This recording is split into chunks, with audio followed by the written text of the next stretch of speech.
नमस्कार, 12 बजे की 12 बड़ी खबरों में आप सभी दर्शकों का स्वागत है और मैं हूं आपके साथ अखंड राय और आप देख रहे हैं उत्तर प्रदेश का तेजी से बढ़ता हुआ digital platform IBC 24 Uttar Pradesh Uttarakhand.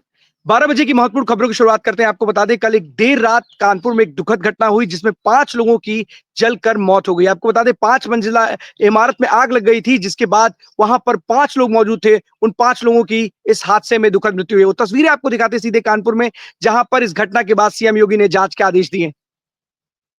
बच्चे ही नहीं मतलब बच्चे नहीं होंगे बच्चे फंसे थे अंदर। भगवान रहम करे यार।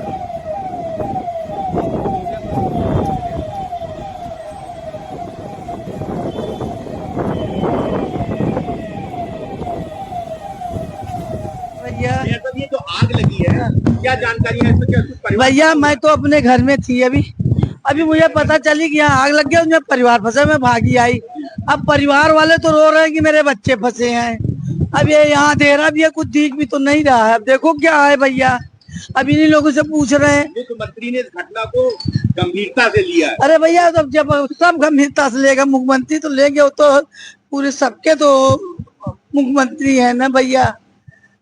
क्या आपको जानकारी है कि हमें जानकारी भी तो मैं तो भाग के भी दौड़ के बताया अभी हम परिवार से मिल के आ रहे हैं। क्या बोला? वो बता रहे मेरा परिवार फंसा है, वहाँ अंदर है। 5 लोगों की मौत होने का हाँ भैया, हाँ भैया, हाँ भैया।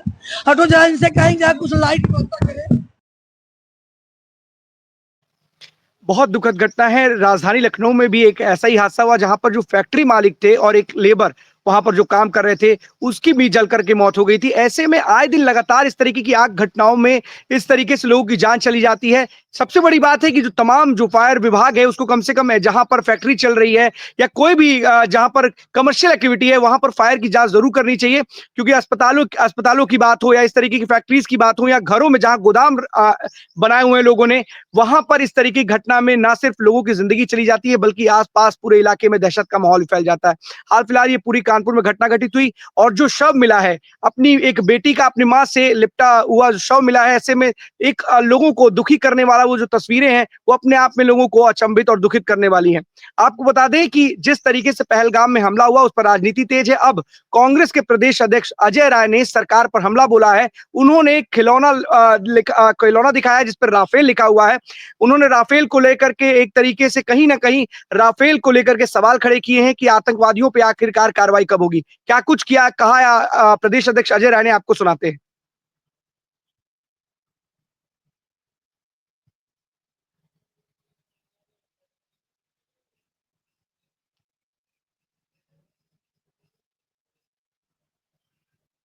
कांग्रेस के प्रदेश अध्यक्ष हैं अजय राय और लगातार राजनीति चल रही है। और अगर हाल फिलहाल की बात करें तो जो समाजवादी पार्टी के बड़े नेता है रामगोपाल यादव, उन्होंने भी इस पर सवाल खड़े किए हैं कि आखिरकार कब उन आतंकवादियों के खिलाफ कार्रवाई होगी। और उन्होंने कहा है कि आतंकवादियों के खिलाफ ये कार्रवाई नहीं करेगी सरकार, केवल और केवल बड़ी बड़ी बातें करेंगी। वहीं जाति जनगणना के सवाल पर उन्होंने साफ तौर पे कहा कि अगर मैं कुछ बोलूंगा तो मेरे ऊपर देशद्रोह का मुकदमा लाद दिया जाएगा। तो कहीं ना कहीं इस वक्त जिस तरीके से पहलगाम में आतंकवादी हमला हुआ है उसके बाद सरकार निशाने पर है विपक्षियों के और इसी को लेकर के लगातार सवाल खड़े कर रहे हैं। लेकिन सवाल ये भी है कि आप जिस तरीके से इस तरीके के सवाल अगर खड़े करेंगे तो कहीं ना कहीं जो देश की सेना है उसका मनोबल डाउन होगा। सरकार ने स्पष्ट रूप से कह रखा है कि जो सेना तय करेगी, प्रधानमंत्री ने कह रखा है कि सेना दिन तय करेगी और किस हिसाब से किस तरीके से पाकिस्तान के ऊपर अटैक किया जाएगा, आतंकवादियों के ऊपर अटैक किया जाएगा, उसको सब कुछ सेना के ऊपर निर्भर करता है। चलते अपने सभी सहयोगियों के पास, एक एक करके हमारे साथी स्क्रीन पे जुड़ेंगे। जो आज की बड़ी खबरें उनके शहरों की है वो हमारे दर्शकों को बताएंगे। सबसे पहले हमारे साथ ज्ञानेंद्र जुड़े हुए हैं प्रतापगढ़ से। ज्ञानेंद्र, कौन सी बड़ी खबर है? कुर्की तो हो गई है गुलशन यादव के खिलाफ।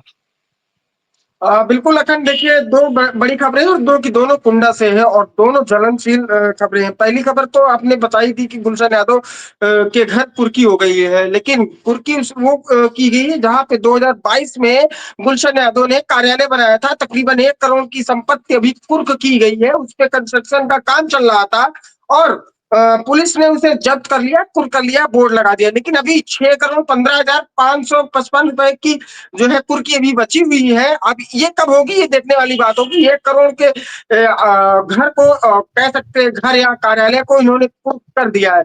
दूसरी बड़ी खबर कुंडा से ही है, सबसे बड़ी खबर, और शायद ये हर एक जगह सोशल मीडिया पे छाया रहा। 4 साल की बच्ची के साथ जो है स्कूल के वाहन चालक ने जो है छेड़खानी की है। और खबरों में सबसे बड़ी बात ये है कि स्कूल प्रबंधक ने उस पूरे मामले को दबाने का प्रयास किया। 4 साल की बिटिया के साथ उसके शरीर पे कई गंभीर नाखून के निशान देखे गए। प्राइवेट पार्ट्स में बताया जा रहा है कि निशान पाए गए। पुलिस ने जब पुलिस के पास ये मामला पहुंचा, फिलहाल पुलिस ने संवेदनहीनता को देखते हुए तुरंत ही बेटी का जो है मेडिकल कराया और ड्राइवर को पकड़ा। लेकिन इसमें प्रबंधक जो क्रिस्टियन मॉडल स्कूल था, उसने ड्राइवर को एक बार बचाने का प्रयास किया था। जब जो पेरेंट्स से प्रबंधक के पास पहुंचते हैं, प्रिंसिपल के पास पहुंचते हैं, शिकायत करते हैं, तो केवल एक साफ तौर पे एक छोटा सा नोटिस दिया जाता है ड्राइवर को और उसके खिलाफ कोई कार्रवाई नहीं की जाती है। लेकिन उससे भी पेरेंट्स खुश नहीं थे। वो पुलिस के पास पहुंचते हैं, पुलिस तुरंत ही एक्शन मूड में आती है, ड्राइवर को गिरफ्तार करती है, जेल भेज देती है। लेकिन कल जो है, कल देर शाम प्रबंधक को भी जेल भेजने का काम किया। फिलहाल प्रबंधक के ऊपर 120 बी का जो धारा है वो लगाई गई है, साक्ष्य मिटाने को लेकर के। फिलहाल सबसे बड़ी खबर यही थी, गुलशन यादव के कुर्क हो गया है, लेकिन स्कूल के खिलाफ अभी तक कोई कार्रवाई नहीं की गई है। स्कूल कब सीज होता है ये भी देखने वाली बात होगी। जिस तरीके से 4 साल की बेटी के साथ छेड़खानी की गई है। अखंड ज्ञानेंद्र, अगर इस तरीके से इस पूरी घटना के पीछे अगर जो लोग जिम्मेदार हैं उनके खिलाफ कार्रवाई नहीं होगी तो लोगों में तो रोष होगा ही ना। वो कहाँ जाएंगे अगर उनके खिलाफ कार्रवाई नहीं होगी? एक बच्ची के साथ इस तरीके का घटना घटित होती है तो कार्रवाई तो होनी चाहिए। अब कार्रवाई कब करेंगे ये भी एक सवाल है। बहुत बहुत धन्यवाद आपका इस तमाम जानकारी के लिए ज्ञानेंद्र। कुछ कहना चाह रहे हैं, बताइए ज्ञानेंद्र। बिल्कुल अखंड, एक छोटी सी बात रह गई थी इसमें। सबसे बड़ी बात तो अगर पुलिस ने एक्शन भी ले लिया था, और सबसे बड़ी बात कि कप्तान ने एक कार्रवाई कर दी है। वहां के कोतवाल और वहां के चौकी इंचार्ज के को सस्पेंड कर दिया गया है। ये किस लिए किया गया है ये नहीं समझ में आ रहा है। अगर कोतवाल ने एक्शन ले लिया था, अगर पेरेंट्स पहुंच चुके थे और पुलिस ने त्वरित कार्रवाई की, तो कोतवाल और जो है उनके एक दरोगा को सस्पेंड कर देना सबसे बड़ा सवाल है। निशान प्रतापगढ़ के कप्तान के ऊपर भी खड़ा होता है। उन्होंने पूरी गाड़ी को सीज कर दिया, बेटी का मेडिकल करवा दिया, त्वरित 1 घंटे के अंदर, एप्लीकेशन मिलने से 1 घंटे के अंदर गिरफ्तारी और मुकदमा लिख लेना। अगर इतनी बड़ी कार्रवाई वहां के कोतवाल ने कर दिया था, तो फिलहाल मेरी समझ से उनके ऊपर कार्रवाई नहीं होती थी। और उन्होंने प्रबंधक को, जब जांच हुआ, पूछताछ हुई ड्राइवर से, तो प्रबंधक को भी उन्होंने गिरफ्तार कर लिया और उनको भी जेल भेज दिया। कल देर रात उनको सस्पेंड कर दिया गया है इसी मामले को लेकर के। फिलहाल ये समझ में नहीं आया कि प्रतापगढ़ पुलिस अधीक्षक ने किस बेस पे उन्हें सस्पेंड किया जब कार्रवाई हो चुकी थी। हाँ, ये भी कह सकते हैं कि पब्लिक रोष में आ गई थी, स्कूल को घेर लिया था। फिलहाल पुलिस को लाठीचार्ज भी करना पड़ा था। वहां के कुछ लोगों के ऊपर जो रोड चक्का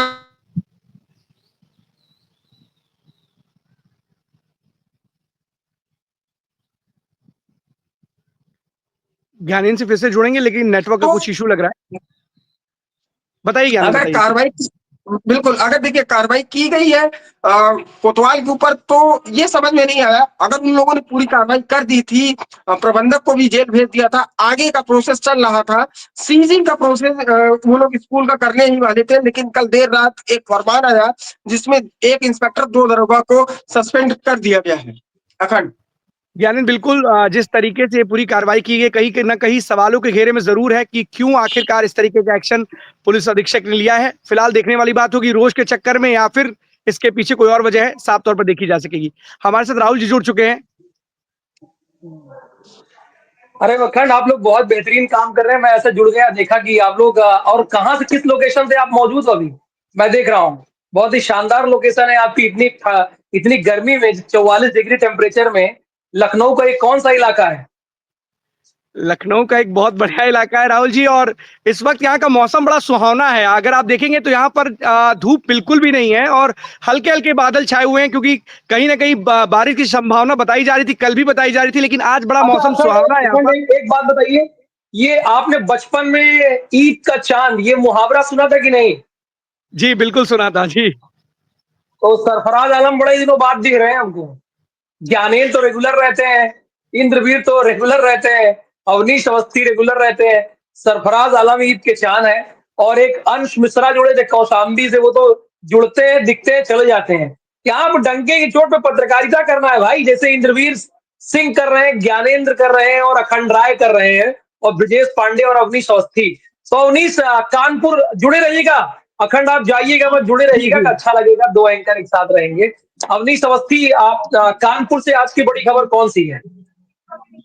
देखिए राहुल, एक सबसे दर्दनाक और भयावह हादसा यहाँ पर हुआ है कल देर रात लगभग 8 बजे के आसपास। यहाँ पर चमनगंज थाने का प्रेम नगर पता है, जहाँ पर एक जूता फैक्ट्री में आग लगी। लगभग 4 मंजिला इमारत थी जिसमें आग लगी है, और आग इस कदर बढ़ गई कि उसको बुझाने के लिए लगभग सुबह तक 50 गाड़ियां जो है दमकल की लगी। और आपको बता दें इसमें लगभग 5 लोगों की मौत हो गई, जिसमें पिता, पत्नी और 3 उनकी बेटियां जो है कहीं ना कहीं मौत उनकी हो गई। और दमकल कर्मी जब अंदर जाते हैं और जब आग बुझा करके लगभग सुबह 6 बजे अब जब आग पर काबू पा पाते हैं और अंदर जाते हैं और देखते हैं जाकर के जो नजारा होता है, एक माँ के सीने से जो कहीं ना कहीं बेटी है वो टपकी हुई होती है, तो उससे वो भी बता रहे थे कि कहीं ना कहीं वो भावुक हो गए थे। और ये नजारा देख करके, और उनका साफ तौर पर कहना था कि एक प्रयास कहीं ना कहीं माँ ने अपनी बच्ची को बचाने का किया है। फिलहाल दानिश नाम का एक व्यक्ति है जिसकी जूते का काम करता है, और ये जूते जो है वो कहीं ना कहीं जो आर्मी के जूते, बूट वाले जूते होते हैं, उनको बनाने का काम करता है। फिलहाल इस वक्त जो है उनके पास ऑर्डर नहीं थे, तो वो घर में थे। उनका परिवार भी दूसरे फ्लोर पे रहता था, लेकिन वो कहीं ना कहीं बाहर गया हुआ था। उनके एक भाई है, वो बाहर गए हुए थे, और ये यहाँ पर थे। नीचे की जो बेसमेंट होता है उससे आग लगने का सिलसिला शुरू हुआ 8 बजे का, और उसके बाद में आग लगभग चारों फ्लोर पे पहुंच गई। और पहले तो दानिश जो है, सबसे बड़ी बात है कि दानिश ने एक अच्छा काम ये किया कि अपने पिता को बाहर निकाला, बाहर निकाल करके दोबारा अपने पत्नी और बच्चों को जब निकालने गए तो उसी में फंस गए और वहीं पर उनकी जान चली गई। फिलहाल 5 लोगों की मौत की सूचना कहीं ना कहीं अभी यहाँ पर राहुल आ रही है। धन्यवाद इस जानकारी के लिए अवनीश अवस्थी आपका। और ज्ञानेंद्र आप फ्री हैं? अखंड हमारे साथ जुड़े रहेंगे, चूंकि एक अहम खबर है, उस पर अखंड से मुझे बात करनी है, नींबू मिर्चा वाली रफेल वाली। अब उसका पाकिस्तान मखौल उड़ा रहा है। अब यहाँ के प्रदेश अध्यक्ष कांग्रेस की मिर्च और नींबू दिखा रहे हैं रफेल के बारे में, वो अंतिम में जानकारी लूंगा। अखंड आप जुड़े रहिएगा। हमारे साथ इंद्रवीर सिंह है। इंद्रवीर, आज के आपके यहाँ की बड़ी खबर कौन सी, रायबरेली की? जी राहुल, देखिए बता दें आपको, रायबरेली की सबसे बड़ी खबर यह है कि रायबरेली पुलिस के हत्थे जो है एक बड़ा मोटरसाइकिल गैंग चोर जो है हाथ लगा है। कल अगर बात करें तो डी थाना क्षेत्र के अंतर्गत लगातार चोरियां हो रही थी मोटरसाइकिलों की, और उसमें जो है डी थाना क्षेत्र के अंतर्गत नहीं पूरे शहर में लगभग मोटरसाइकिल, और ये एक बड़ा गिरोह रायबरेली पुलिस के हाथ लगा है। और हमारे पास एक तस्वीर भी है, हम चाहेंगे वो तस्वीर एक बार अगर अब हो जाए तो, क्योंकि देखेंगे जिस तरीके से 8 मोटर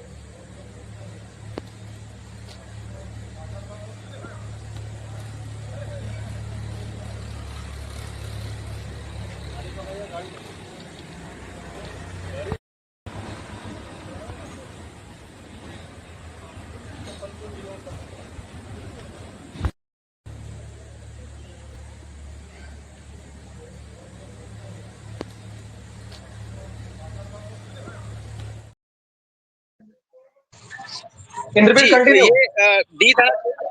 ये डी थाना क्षेत्र के अंतर्गत ये कल एक बड़ा गिरोह पकड़ा गया, जिसमें राहुल अगर बात करें तो 6 जो है अभियुक्त थे, जो चोर थे वो 6 थे, और इसमें से 2 ऐसे शख्स थे जो कबाड़ी का काम करते थे, और ये मोटरसाइकिल का हर पार्ट खोल करके बेच के उसको तुरंत जो है दूसरी गाड़ियों में तब्दील करके इधर उधर करके जो है गाड़ियों को सेल कर देना। और ऐसे एक बड़े गिरोह का रायबरेली पुलिस ने कल भांडा फोड़ा है, जिसमें 8 जो है अभियुक्त हैं, और इसमें 8 मोटरसाइकिल भी बरामद की गई, और मोटरसाइकिलों की अभी खोज चल रही, जो और भी शहर से या शहर के नजदीक, क्योंकि ये जो थाना पड़ता है रायबरेली सदर से अगर बात करें तो सदर से 30 किलोमीटर क्षेत्र आउटर का थाना पड़ता है, वहां पे एक बड़े गिरोह का जो है कल रायबरेली पुलिस ने भांडा फोड़ा है। और ये बड़ा सराहनीय काम है जिस तरीके से, और इनका मोटिव जो होता था वो शादी में जो लोग जाते थे, जो भीड़ भड़के वाले एरिया होते थे, वहां से ये लोग मोटरसाइकिल उतारते थे। इसका खुलासा कल एडिशनल एसपी संजीव कुमार सिन्हा ने खुद किया और बताया कि उनके पास मास्टर की भी होती थी, इसमें 2 जो है कबाड़ी भी है जो मिस्त्री का भी काम किया करते थे, और इनके पास हर एक चीज बरामद हुई जिससे ये गाड़ियां चुरा सके और उसको आसानी से खोल करके इधर से उधर कर सकते। जी राहुल। धन्यवाद। ब्रजेश, आपके यहाँ की आज की बड़ी खबर कौन सी है?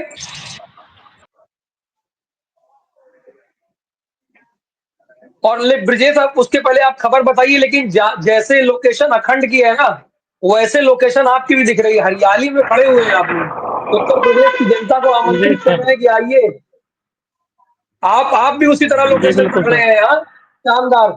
जी सर। बताइए बताइए। जी सर, ये कह रहे थे कि ये भनवापुर विकास खंड का एक जो है ग्राम पंचायत हथपरा पड़ रहा है, जहाँ केंद्र हाँ सरकार की एक योजना आई थी कि जो बेरोजगार महिलाएं हैं उन्हें रोजगार दिलाया जाए, जिसके लिए हर हाँ ग्राम पंचायतों में एक जो है स्वयं सहायता समूह का जो है केंद्र खोला गया, जिसमें 10 महिलाएं एक साथ मिलकर के एक जो है संगठन का निर्माण करती थी, और उससे जो है हाँ। सरकार के द्वारा भी कुछ जो है उन्हें सहायता समूह दिया जाता था, धनराशि दी जाती थी, जो किसी तरीके से अपनी जो है व्यवस्था करा करके रोजी रोटी संचालित करें। लेकिन वहीं ग्राम हाँ। पंचायतों में जो सामुदायिक शौचालय का निर्माण होता है, सामुदायिक शौचालय का जो निर्माण होता है, वहाँ की जो समूह की महिलाएं होती हैं उनको जो है दे दिया जाता है कि वहाँ की वो साफ सफाई करें। तो यही मामला भनवापुर विकासखंड के ग्राम पंचायत हथपरा का आया कि जहां महिलाओं को जो है समूह के माध्यम से सामुदायिक शौचालय की साफ सफाई के लिए दे दिया गया। वो विकलांग महिला 5 सालों से उस जो है सामुदायिक शौचालय की सफाई करती रही, लेकिन जब उसने अपना मानदेय मांगा तो ग्राम प्रधान ने क्या किया, उस महिला को निकाल करके बाहर कर दिया और दूसरी महिला को वहां रख लिया। अब वो विकलांग और महिला ये बार बार कितने दौड़ महीने रही से है। होता है? जी, कितने महीने से हो रहा है? ये बता रहे हैं कि 5 साल का बकाया उसका ये भनवापुर विकासखंड का ग्राम पंचायत खुरपावा एक गांव पड़ रहा है, हम्म। जबकि तो सरकार जो है ये छह पैसा हजार ये रुपए तो पैसा ये ये पैसा ग्राम जी प्रधान रोक के रखा है। जी, अब ये तो स्पष्ट है। देखिए, जब ग्राम प्रधान अपना मानदेय निकाल ले रहा है, जो ग्राम पंचायतों में सहायक कंप्यूटर ऑपरेटर की नियुक्ति हुई उसकी मानदेय निकल जा रही है, लेकिन जो महिला लोगों की गंदगी को साफ कर रही है उसी के मानदेय को फंसा दिया गया। और जब उसने अपना पैसा की ये मांग की। ब्रजेश ब्रजेश जी, ये बताइए कि ये इस महिला को पैसा मिलेगा कहाँ से? हम लोग उसके लिए लड़े ये हैं, महिला इसको का महिला पैसा, के 5 साल से काम कर रही है। ये जो पैसा मिलता है ग्राम पंचायत के प्रधान निधि से जो होता है, 15वां वित्त जो होता है, उस वित्त से उस महिला को दी जाती है। अब उसको लेकर के वो हाँ। बार बार परेशान नहीं, कल उसने जो है सीडीओ को जो है इसकी लेकर के शिकायत भी किया। सीडीओ ने कहा ठीक है, इसकी जांच करवाते हैं और जैसा भी होगा आपका मानदेय दिया जाएगा। तो बात तो बहुत ऊपर तक पहुंच गई। सीडीओ तो बहुत बड़ा अधिकारी होता है भाई, डीएम के बाद सीडीओ तो बहुत बड़ी हाँ पोस्ट होती है। जी अगर वहां जी तक जी पहुंच गई जी। तो वहां पे प्रधान का पेज कर दिया जाएगा। प्रधान का पेज कर अब दिया देखिए, जाएगा, उस महिला को पैसा मिलना चाहिए। अब वो पैसा तो मिल जाएगा, लेकिन देखिए अगर लोग अपनी हक का अगर मांग करते हैं तो लोग क्या करते हैं, उसको निकाल करके बाहर कर देते हैं, जबकि वो महिला विकलांग है और बहुत गरीब है। सही बात है, लेकिन देखिए इसके कोशिश कीजिए कि उसको पैसा मिल जाए। ब्रजेश पांडे, कोशिश कीजिए कि उसे पैसा मिल जाए। जी अगर सीडीओ से भी आपको बात करनी पड़े तो बात कीजिए, क्योंकि हम ऐसे नहीं कहते हैं कि भाई सरोकार आपका है। बात कहते हैं तो डंके की चोट पे लगना पड़ेगा उन लोग के लिए। हमारे साथ रोहित जी तिवारी और सरफराज आलम जुड़ गए हैं। उसके पहले अखंड राय, आपसे मैं एक प्रश्न पूछना चाहूंगा, बल्कि जवाब आप जिसका दीजिएगा उसके बाद फिर आप फ्री हैं। ये बताइए, अजय राय को ये क्या सूझी थी कि एक हेलीकॉप्टर नुमा, प्लेन नुमा वो खिलौना लेते हैं और उसमें मिर्च और नींबू लगाते हैं और उसको बताइए दिखा रहे हैं। पाकिस्तान के टेलीविजन, समा टेलीविजन है, नाम तो नहीं लेना चाहिए उसका, वो दिखा के मजा ले रहा है। वो कह रहा है कि अब लोगों को ही, वहां के नेताओं को यकीन नहीं है कांग्रेस पार्टी के। वो पूछ रहे हैं कि क्या आप इसको दिखाने के लिए, नींबू मिर्च लगाने के लिए इस्तेमाल कर रहे हैं? राहुल गांधी एक तरफ ये बयान देते हैं, अजय राय एक तरफ ये बयान देते हैं, जबकि अजय राय तो बड़े खास है राहुल गांधी के। देखिए राहुल जी, आपको एक चीज क्लियर बता दें कि अजय राय हो चाहे विपक्ष, समूचे विपक्ष की बात की जाए, क्योंकि रामगोपाल यादव का भी ऐसा ही बयान है कि उन्होंने कहा है कि बीजेपी केवल बातें करती है लेकिन कार्रवाई के नाम पर शून्य है। सबसे बड़ी बात है कि अजय राय बीजेपी के विरोध में, पीएम मोदी के विरोध में देश की सेना का मनोबल गिराने का काम कर रहे हैं। राफेल कौन चलाएगा? पीएम मोदी चलाएंगे? बीजेपी चलाएंगी? बीजेपी चलाएगी? ये देश की सेना है, सेना हमारे जवान है और जवान हमारे हर आतंकवादी और उनके समर्थकों के खिलाफ लड़ाई में खुलकर मैदान में लड़ेंगे। और ये बात सभी विपक्षियों को समझ जानी चाहिए थी, लेकिन अजय राय जिस तरीके से उन्होंने मजाक उड़ाने का काम किया है, कहीं ना कहीं सवालों के घेरे में है। सबसे बड़ी बात है, आपको राहुल जी बताएंगे, बड़े शर्म की बात है नेताओं के लिए कि एक भी पाकिस्तान का नेता या वहां की एक भी जनता के किसी का भी वीडियो यहाँ हमारे ना देश में चल रहा है, कहीं भी नहीं चल रहा है, लेकिन पाकिस्तान जो कि उत्तर प्रदेश के बराबर भी नहीं है, वहां पर नेहा सिंह राठौर, कांग्रेस के नेता, तमाम ऐसे नेता है जो बड़ी बड़ी स्क्रीनों में वहां पे चल रहे हैं और साफ तौर पर बीजेपी का विरोध करने के चक्कर में देश का विरोध करते हुए नजर आ रहे हैं। सबसे बड़ी बात है, राफेल किसके लिए खरीदा गया है? यहाँ पे किसी को ले जाने के लिए खरीदा गया है, हमला करने के लिए खरीदा गया है, और जो तमाम जो लोग हैं जो आतंकवादी हैं उनके खिलाफ चलाने के लिए किया गया है। लेकिन समय आएगा, उसका जवाब दिया जाएगा, और देश के प्रधानमंत्री ने साफ तौर पे कहा है कि सेना सही समय पर इसका इस्तेमाल करेगी। लेकिन विपक्ष लगातार बीजेपी के विरोध के चक्कर में सरकार का मनोबल गिराने का काम करता है, और हाल फिलहाल में भी कई बार लोगों ने वहां पर पूछा है कि जो एयर स्ट्राइक हुई थी सबूत कहां है। अभी भी कांग्रेस के एक नेता ने पूछा सबूत का है, बाद में सफाई देने के लिए बात कही थी पंजाब में पूर्व मुख्यमंत्री चन्नी। तो इस तरीके से लगातार जो कांग्रेस के बड़े नेता हैं वो सवाल खड़े करते रहे हैं और देश की जो सेना है उसका मनोबल गिराने का काम करते हैं। पाकिस्तान में इनके वीडियोस चल रहे हैं, नेहा सिंह राठौर का वीडियो चल रहा है, तो कहीं ना कहीं ये लोग एक फुटेज पाकिस्तान को देने का काम कर रहे हैं और कहीं ना कहीं हमारी सेना और उनके मनोबल का तोड़ने का काम कर रहे हैं। राहुल जी, बहुत धन्यवाद। इनको सीखना चाहिए, समझना चाहिए कि आपके बयान को पाकिस्तान में बढ़ा चढ़ा कर दिखाया जा रहा है। आप देखिए, प्रधानमंत्री पे सवाल उठा रहे हैं, प्रधानमंत्री की तरफ से तो ये कह दिया गया है ना, सेना को फ्री हैंड दे दिया गया है। अब सब कुछ सेना के हाथ में ना, सेना को करना होगा, उन्हें फ्री हैंड दिया गया है। तो कम से कम अपने देश का माहौल मत उड़ाइए। राजनेताओं से आग्रह है, हाथ जोड़ के, अखंड भी हाथ जोड़ के आग्रह कर रहे हैं, सरफराज आलम भी कर रहे हैं, रोहित तिवारी भी कर रहे हैं, और एक अनिल अभी जुड़ गए हमारे साथ, वो भी हाथ जोड़ के प्रार्थना कर रहे हैं कि है कांग्रेस पार्टी, विरोध करने के चक्कर में भाजपा का देश का अपमान आप लोग मत करो ना। ये रिक्वेस्ट है हम लोगों की, देश का अपमान मत करो। वो माखौल उड़ा रहा है पाकिस्तान का एक न्यूज एंकर है, एक मेल और फीमेल न्यूज एंकर है, दोनों माखौल उड़ा रहे हैं, और आप उसमें प्लेन चला रहे हो जैसे छोटे बच्चे हो, नींबू मिर्च लगा के। अरे फ्री हैंड दे दी गई, समझ में नहीं आ रहा है क्या आप लोगों को? फ्री हैंड मिल गई है, समझ लीजिए, कान खोल के दे रहा है। धन्यवाद अखंड राय। सरफराज, क्या बड़ी खबर है आज की? कौन सी बड़ी खबर है आपके जिले से? बताते हैं, अभी दरगाह मेला जो हम लोग के बहराइच में लगता है, जेठ मेला जिसको बोलते हैं, तो आपकी दरगाह जो जेठ मेला है उसकी अनुमति नहीं मिली है। तो इसके लिए जो बहराइच कमेटी, उन्होंने एक पत्र जारी किया है। ठीक है। इससे पहले उनकी 2 फरवरी को डीएम साहिबा ने कमेटी घोषित की थी, जिसमें औपचारिक घोषणा की थी मेला लगने की। तो माहौल को देखते हुए जिला प्रशासन ने अनुमति नहीं दी है। तो इसके लिए हमारे जो जेठ मतलब दरगाह कमेटी के जो हमारे अध्यक्ष बकाउल्लाह हैं, उन्होंने एक पत्र जारी किया है, मांग की है कि अगर जैसे बारात जो आती है यहाँ राज्य सरकार की, तो बारात नहीं रोकी जा सकती। वो बारात जो टांडा, बस्ती, गोरखपुर, कई जिलों से मतलब बारातें आती हैं, ये हजारों साल से चलता चला आ रहा है। तो इसकी अनुमति नहीं दी जिला प्रशासन ने, तो उन्होंने पत्र जारी किया है।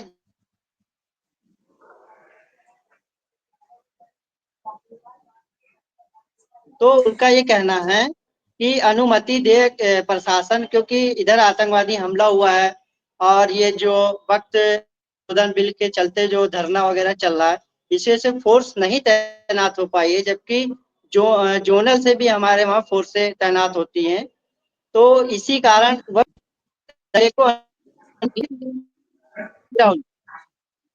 ठीक है, रोहित को स्क्रीन पर लेकर आइए। रोहित, हमीरपुर से आज की बड़ी खबर कौन सी है रोहित स्क्रीन पर?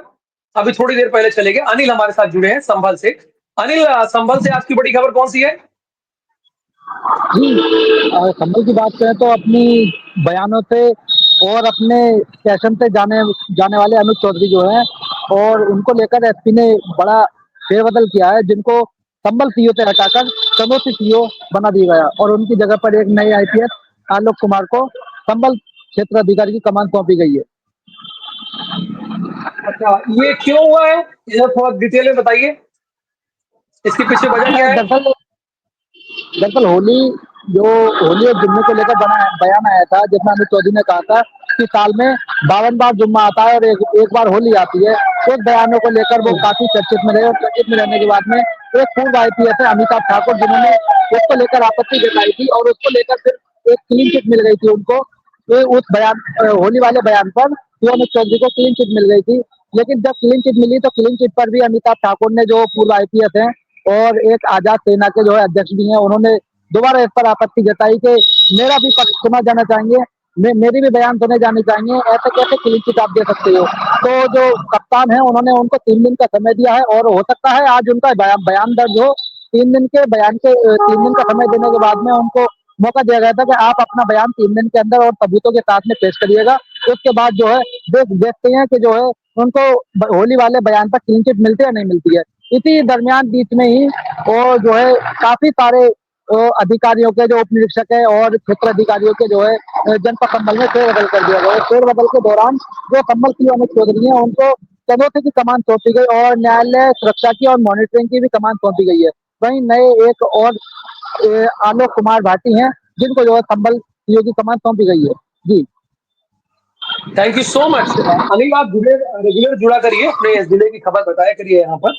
रोहित तिवारी हमारे साथ जुड़े हैं। रोहित, इसके पहले मैंने आपको पुकारा भी कि आप अपने जिले की खबर बताइए, लेकिन कुछ टेक्निकल प्रॉब्लम से चले गए। आप कहाँ हैं मौजूद इस वक्त? मैं देख रहा हूँ आपके पीछे बड़ी अच्छी हरियाली मुझे दिखाई दे रही है।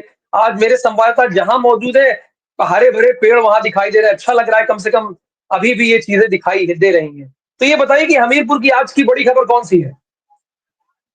बिल्कुल राहुल जी, देखिए बताना चाहूंगा, जनपद हमीरपुर के बीमार थाना क्षेत्र के छानी खुर्द में एक महिला के साथ दबंग युवक ने सरेराह चलते हुए मारपीट की है। उसको जान से मारने के लिए उसका गला भी दबाया और ये पूरी घटना सीसीटीवी, जो पंचायत भवन पर सीसीटीवी लगा था, उस पर कैद हो गई। लेकिन देखा जा रहा है कि जनपद हमीरपुर में पिछले एक हफ्ते से ऐसी कई घटनाएं सामने आ रही जहां पर दबंग युवक खुलेआम मारपीट कर रहे हैं।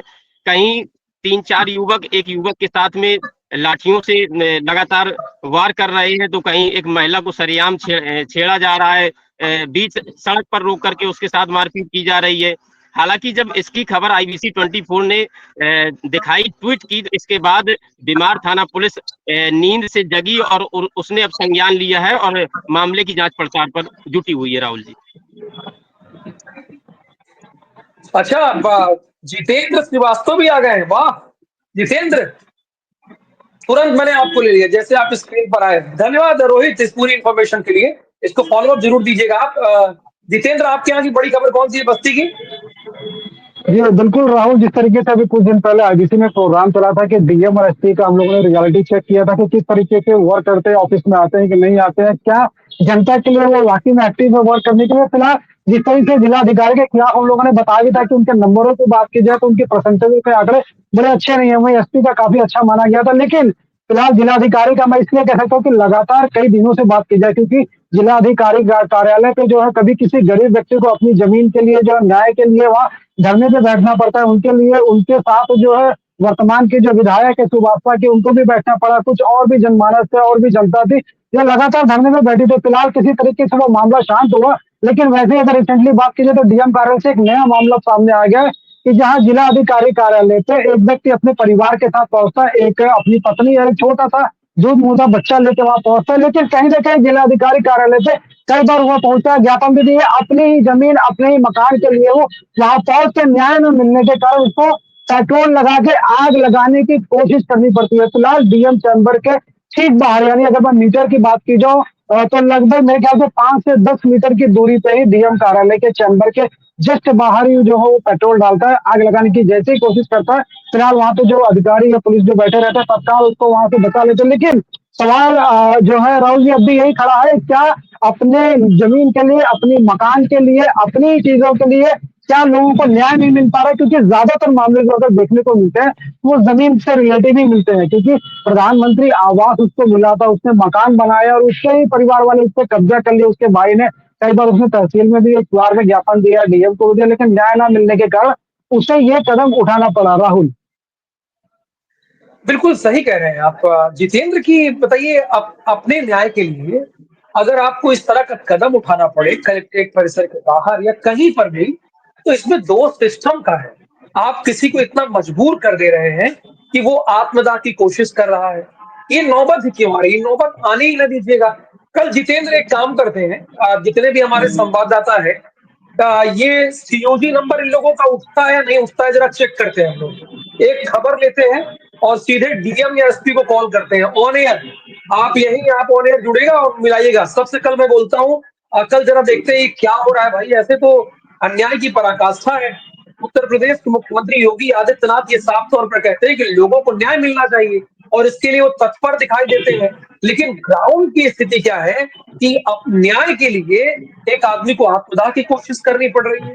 ये तो अन्याय है सरासर। धन्यवाद जितेंद्र श्रीवास्तव इस पूरी इंफॉर्मेशन के लिए, और हमारे दर्शकों का बहुत धन्यवाद बड़ी संख्या में जुड़े 12 बजे 12 खबर के लिए। कल फिर इसी समय इसी टाइम और इसी चैनल पर हम आपसे मुलाकात करेंगे। नमस्कार।